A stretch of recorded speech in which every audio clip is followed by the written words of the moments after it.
What's up guys? For this video guys, tara guys, samahan nyo nga pala ako guys sa pagpasok ko nga pala sa trabaho guys. Kahit oras ng disperas, ngayon naman is Pasko, tuloy pa rin ang duty. At ayun na nga guys, nagbayo na nga ako dyan at nag-biometric na nga ako dyan guys. Today is December 25, 2025. So ayan, panggabi ako niyan, night duty ako niyan. So ayan, bago ang lahat, syempre gumigising ako ng 4:30 PM or 4:30 AM kapag 6 to 6 ako ng umaga or 6 to 6 ako ng gabi, 'di ba? Napakasipag ko niyan, 'di ba? Lagi na lang 1 hour yung ano ko, yung remaining time ko para sa pagpasok kasi nga minsan 50 minutes, saka 40 minutes, saka minsan 1 hour talaga yung biyahe dito guys sa aking trabaho kasi nga dito pa lang sa T. Samson Road at saka sa Arellano Road ay grabe na po diyan. Paano pa kaya diyan sa Diparo, Caltex, Bicas, yan ang pinaka Almar, ayan ang pinaka-traffic dito sa North Caloocan guys. So ayan, sa nagtatanong nga guys, ano nga bang trabaho ko guys, isa nga pala akong electrician guys. At ayun na nga guys, piniprepare ko na nga tong guys ang aking mga gagamitin at ang aking baon nga pala guys. Medyo konti lang ako kumain ngayon kasi nga galing tayo sa Disperas at Pasko. So ayan, medyo marami pa tayong kinain at saka kailangan natin bloated kasi nga magme-medical na naman tayo dito in the past. Siguro sa January magme-medical kami niyan guys. Kaya ganun 'no, sa dinami-dami ng mga bagay sa mundo, isa lang yung gusto natin ngayon 'no, pero hindi pa tayo gusto. Oh my God. What's the point of what doing to do is yourself, improve yourself. What? Basta hindi ko alam kung anong mga nasa isip ko ngayon, pero tayo na nga guys, nagre-refer na nga ako niyan guys.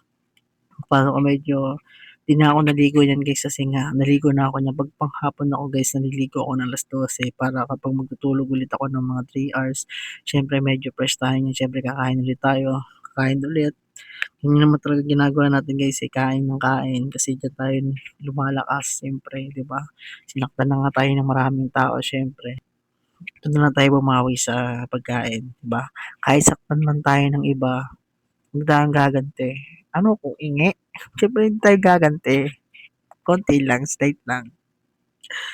Ayun na nga guys, tuloy talaga ang buhay. Pumasko man o mag-New Year, kahit anong mga holiday na gaganapin, wala dadaanan na lang natin yan kasi meron na tayong realidad at realization sa buhay natin na mas masarap yung ganitong buhay kahit maalat. At ayun na nga guys, tapos na ako kumain diyan guys at ngayon ulit, binaba ko ulit yung belt bag ko tapos kinabit ko ulit. 'Di ba ganyan ako kalupit.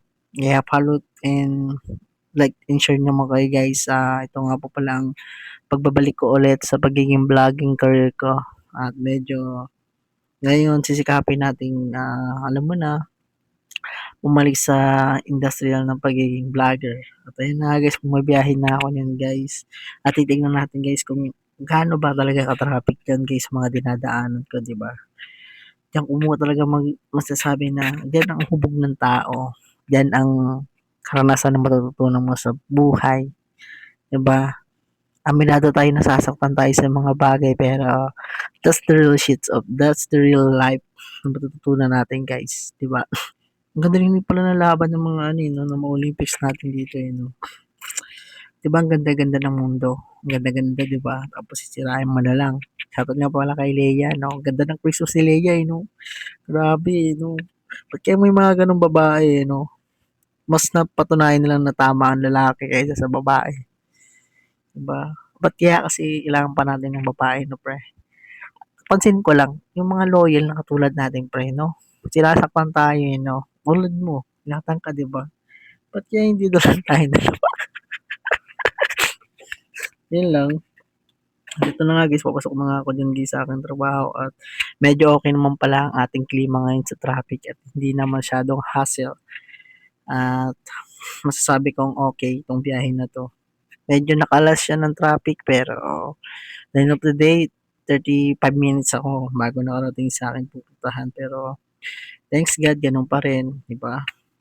Dito sa Samsung Road kailangan bago yung motor mo at brand new. Hindi katulad kapag repo yung kinuha mo masisirain, ay naku, bibigay yung motor. Kasi ganito na rin nangyari sa akin eh. Tumirik ako dyan sa road na yan eh. Pero wala tayong magagawa eh. That's the real shits. Ayun na nga guys, dito na nagtatapos ang ating video.